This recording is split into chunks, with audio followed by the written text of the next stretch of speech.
m'appelle Yolande Delavigne, je suis journaliste, radio et presse écrite.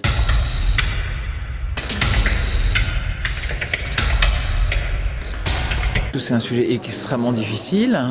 Ça fait des siècles que les femmes sont maltraitées, voilées, excisées, harcelées. Enfin bon, je veux dire, c'est pas nouveau malheureusement. Et c'est une question beaucoup de pouvoir et d'ego. Donc le pouvoir est en général un pouvoir masculin dans la plupart des pays du monde.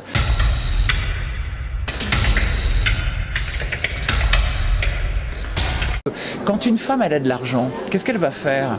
Elle va bien éduquer ses enfants, donc ils auront moins besoin d'aller chez le médecin parce qu'ils seront moins malades, elle leur donnera de la bonne nourriture, elle va les éduquer, elle va essayer de les envoyer à l'école, donc plus tard ils ne seront pas chômeurs, ils auront un boulot. Et donc derrière la femme, il y a toute une économie qui se met derrière. Alors que quand la femme elle n'a pas d'argent, qu'est-ce qu'elle fait? Souvent elle est obligée d'aller faire le trottoir ou de faire des choses comme ça. Elle a des enfants qui sont mal éduqués parce qu'elle n'a pas le choix, elle se fait battre, etc. etc.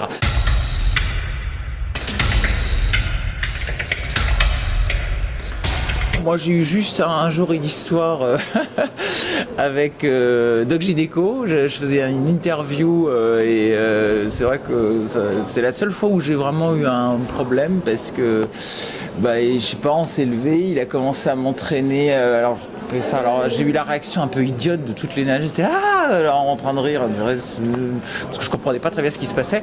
Et quand j'ai vu qu'on commençait à arriver vers les toilettes, là j'ai paniqué, et là je me suis mis à hurler, il a eu peur et m'a lâché. Mais moi je fais partie des femmes qui font peur aux hommes. Moi je suis très grande, je fais 1m80. Pour avoir envie de me sauter à la gorge, il faut déjà avoir... et je pense que ça c'est déjà hyper injuste.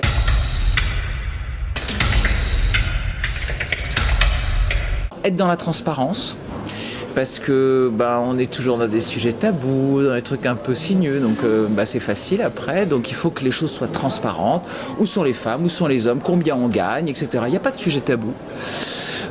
Lutter contre la misogynie de certains milieux qui dominent le monde. Donc moi je suis assez anti-religion là-dessus.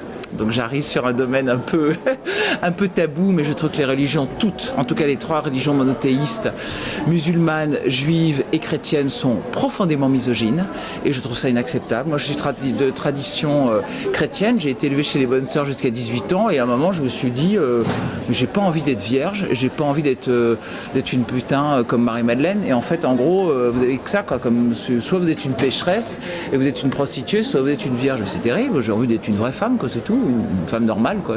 Donc je trouve que les religions jouent un rôle extrêmement machiste et terrible.